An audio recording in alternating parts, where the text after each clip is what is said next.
Hey you, this is Eagle, and recently I've been playing Resident Evil 4 for the very first time.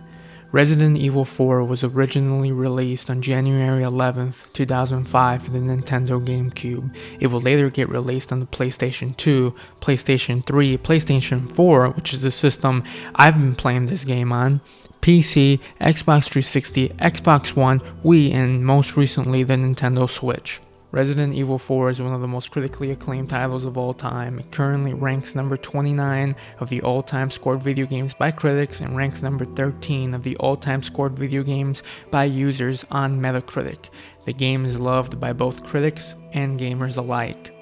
Back in 2005, I owned a Nintendo GameCube, but I never got the opportunity to play Resident Evil 4. I haven't played any of the other Resident Evil games, and the only ones I have played were Revelations and the Mercenaries 3D from the Nintendo 3DS. The Mercenaries 3D was an okay expanded minigame, and Revelations was a fun game. Out of all the games, I wanted to play Resident Evil 4 first because I had heard so many good things about this game. It's odd starting at 4, but this game deserves it. This is my first time experiencing Resident Evil 4. Chapter 1. We get a brief backstory, which I'm assuming is from the other games. Our main character is Leon, whose mission is to find the president's daughter. Right away I noticed that the graphics look great. It doesn't look as good as the games from today, but for a game that's been out for 15 years and updated for the PlayStation 4, it looks amazing.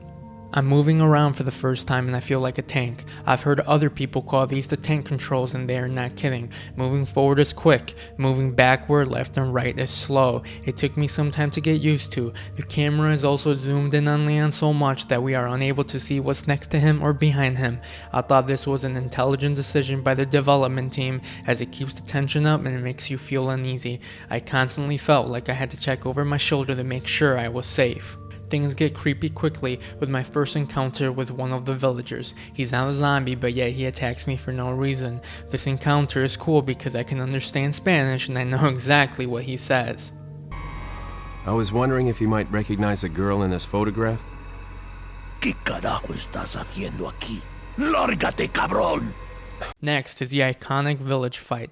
In the middle of the whole village is this cop who is being burned on the cross, which is instantly unsettling as it sets the tone of what these villagers are capable of doing. The whole time I'm here, I'm terrified as I feel hopeless of beating all of these villagers. I beat a few of them, but to my displeasure, more of them come. Running low on health and on ammo, this level is just too hard for me at this time. Then the bell rings. Oh, la campana. Es hora de rezar. Tenemos que irnos.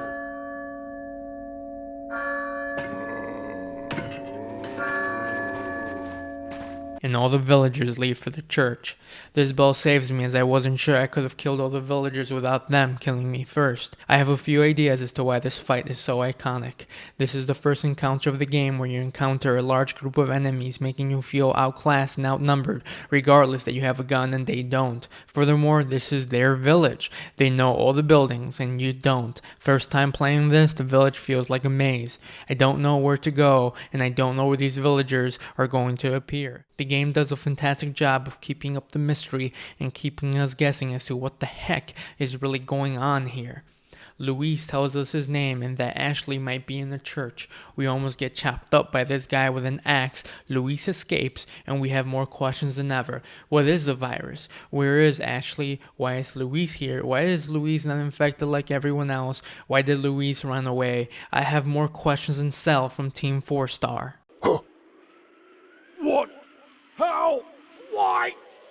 I have so many questions! The game does a fantastic job of keeping you interested in the plot. Then we meet my favorite character, or should I say, favorite stranger in the game. The merchant. For no reason at all, this guy is here selling me weapons and buying stuff from me. There is no explanation as to why he is here or who he is, but I'm glad he is. Even better, he has a funny voice. Got a selection of good things on sale, stranger. Is that all? Thank you. We fight El Gigante for the very first time. Whenever he grabbed me, I thought it was going to be a one-hit kill. Thankfully, it wasn't. We get some help from a dog that I saved earlier from a trap. After finishing the game, I learned that if you don't save the dog from the trap, he doesn't come out to help you in this fight. I absolutely love this attention to detail from the game, as it makes the game's world feel more real. Another thing that makes the game feel real are these notes scattered around the game. They tell you about all types of useful details that help you connect the dots on this story. For example, this note tells you that Luis knows a secret passage underground which explains why he is able to get to places faster than us without us seeing him. It also says he had the egg in him, but he had it removed. So after beating El Gigante, we get to the church and we finally get to meet the president's daughter, Ashley. In my notes as I was playing this game, I wrote, "The game is going to get harder and annoying because of her, isn't it?" Thankfully, I was wrong in my prediction. Ashley is useless, as she doesn't have a gun, but she doesn't get in the way too much. The only time I found her annoying was when she got captured and constantly had to yell at me to go get her. In my playthrough, this happened only once. We meet Salar for the first time, who tells us that his master plan is to have us return to the United States with an infected Ashley so she can infect the president as well as everyone else. We jump through a window to escape. This part of the game is where I'm starting to think about the game when I'm not playing it. It's that gamer itch that makes you look forward to playing the game later in the day. To me, this is a sign of a good game if it truly makes you want to play the game instead of feeling like a chore to get through. We get to a cabin where we meet up with Luis again. This fight is another way that the game keeps things interesting while keeping realistic to the story. We fought ganados in open areas, closed areas, but we have always been able to move around. Not here. We have to stay in the house, and this cabin fight did kick my butt a few times until I figured out I could just wait downstairs and knock down the ladders to keep enemies from coming. It's a fight where I had to use my brains instead of just shooting away. To finish Chapter 2, we fight the Big Cheese himself, Vitores Mendez, who is the creepiest enemy in the game thus far. This is a fight where I realized that I dislike the QuickTime events displayed on screen. They add nothing to the tension, and it's just annoying sometimes as they come out of nowhere. I died multiple times during my first playthrough because I didn't know they were coming. They were more annoying than adding tension to the game. After dying a few times and running around the cabin, I defeat Big Cheese and get his false eye to enter the castle. Chapter 3. One of the first things I do inside the castle is upgrade to new weapons, and then I meet the most annoying character in the game, Little Napoleon, Ramon Salazar. This little guy was annoying throughout the game, but I think he was supposed to be annoying, considering he is a bad guy. So I guess that means he is a good character, but I don't want to give him a compliment because I don't like him. Whatever, Salazar sucks. Luis gets killed by Salar, and I know I'm supposed to feel sorry for him and a little sad, but I don't. I don't really care, to be honest. We didn't get to know Luis at all, so his death just felt random. Leon seems to care though. So this blew my mind the first time playing through. We actually get to play as her. You know, playing as her and her being an escort mission are two completely different things. Now that I get the chance to play as her, she gets a few points for being less annoying. Then we get to this freaking puzzle. Do you want to know my weakness? It's this: sliding puzzles. I can't figure these out to save my life. Screw you, sliding puzzles. Why do you have to exist? This is the only puzzle in the game I actually looked up to figure it out because I don't have the patience for these things. Also, how scary are these armored knights? Good thing they are not alive.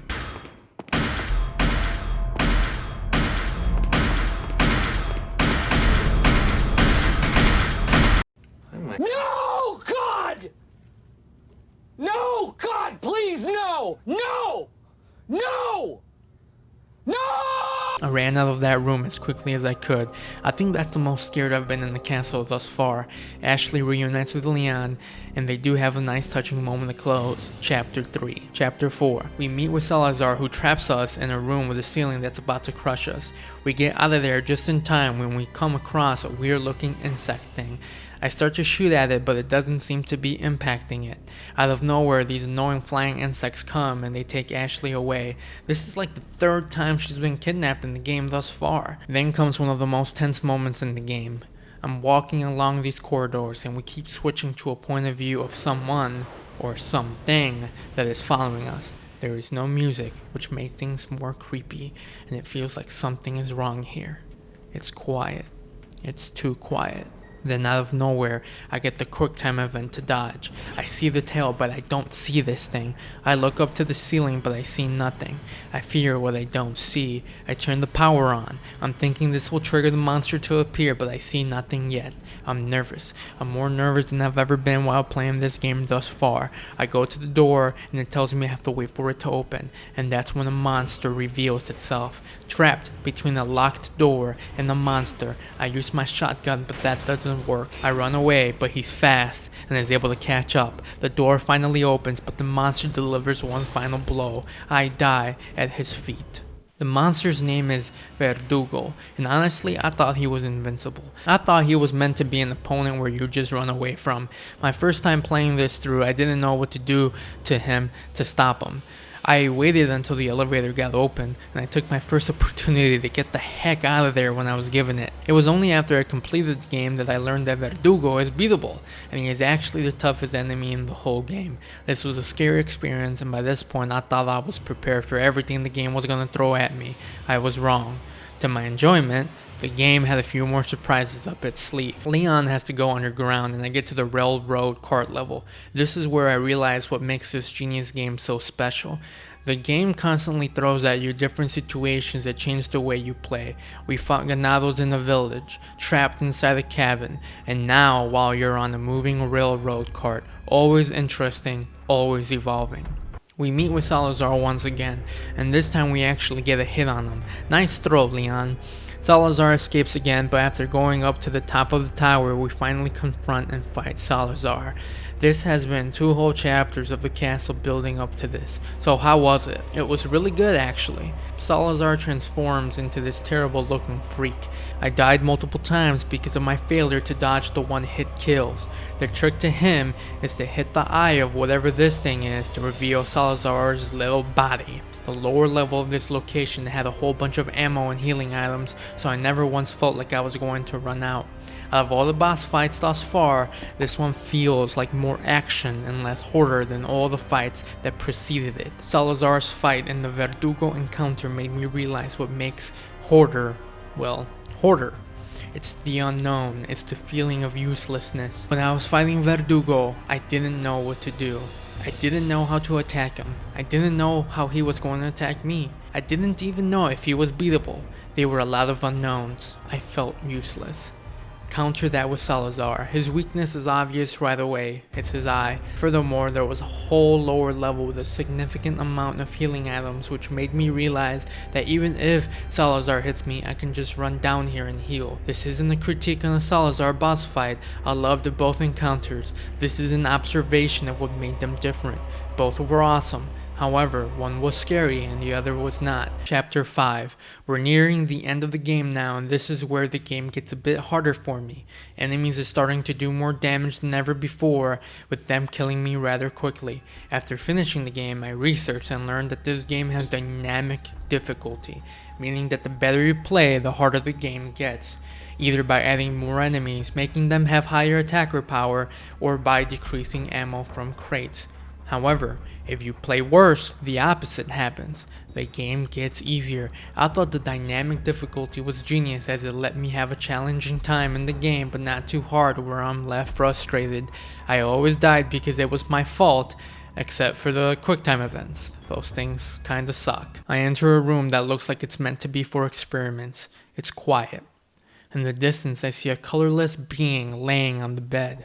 I fear the worst. I enter the room that is just as creepy, with a spider-like organism stabbing into what I assume was a person. I read a document from Luis that was left behind that talks about a new type of creature. One that is useless with conventional weapons. They are called the Regenerators. I grab the card key, and now that I have all I need, I leave the room. But then I encounter the Regenerator itself. I use my shotgun again and again, but it's of no use. This creature isn't stopping. I use a flash grenade to stop the monster, but it has no effect. I try one last time with my shotgun, and finally, after multiple blows, the monster falls. This moment is up there with Verdugo as one of the most scariest moments in the whole game. The music, their appearance, the noise that they make. It all makes for a terrifying combination. We get to a cutscene with Jack and Ada. Basically, both of them don't trust each other. Sometime after this, Krauser kills me with a QuickTime event. Anyway, it's revealed that Krauser was the one who kidnapped Ashley the first time, but not the second or the third or the fourth or, whatever. You get the point. He kidnapped Ashley to build Sadler's trust and is doing it all for Umbrella. Fighting Krauser was one of the best boss fights of the game. Out of all the enemies in the game, he's the one that felt the most human. The Ganados were technically humans, but they were too far gone. Krauser also talks to you during the whole fight, which makes it seem more personal. I love the music of the fight, which gives off the vibe that Krauser's fighting you for the wrong reasons. The vibe that these two were friends before, but now have to fight because of the circumstances. Now, I don't know if any of this is true, and I'm just assuming it from the way they talk to each other. Now, I didn't know this the first time through, but the game tells you what Krauser's weakness is. It's his legs. Leon stabs him in the legs in this cutscene. But then I found out his weakness was actually a knife.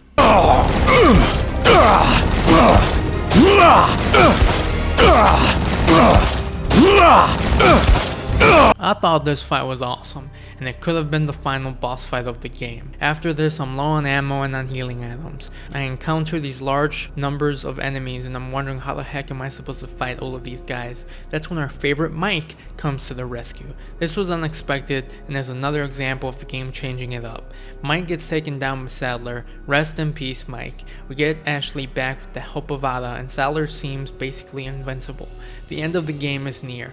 Leon and Ashley get rid of the virus within their body, and it's time for the final fight. Leon encounters Sadler. Sadler starts talking about how this is a cliche of how the American is going to save the day. Ironically, that's exactly what happens as the American takes down Sadler. I thought this final boss fight was slightly disappointing. It wasn't as intense as Verdugo or as exciting as Salazar and the Krauser fight. I think it's due to the fact that we don't really learn anything new here. Sadler doesn't tell us anything we don't already know, and his weakness is similar to Salazar's. Hit the eyes to reveal the true face of the boss. Ada gives us a rocket launcher and we deliver the final blow. We finish the game with a jet ski ride and Leon rejects Ashley's overtime. The end credits reveal how the villagers were before Sadler came and how they were turned into those things. It's a bittersweet moment as we take down the guy that did all this, but the innocent little village will never be the same. These were my final statistics. After I beat the game, my mind was blown one last time as a whole bunch of backstories were unlocked. Separate Ways, Assignment Ada, and The Mercenaries, all of which I'm playing at the time of writing. My final thoughts on Resident Evil 4 is that it truly deserves of the critical acclaim it receives. The good graphics, different enemy situations, memorable boss fights, and the terrifying atmosphere all make the game amazing. According to Gamesradar, the remake of this game is supposedly scheduled for a 2022 release date. I have no doubt in my mind that Capcom is going to remake Resident Evil 4 like they did with 2 and 3.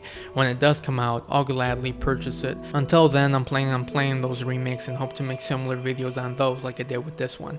Thank you for watching, and please like and subscribe. Eagle out.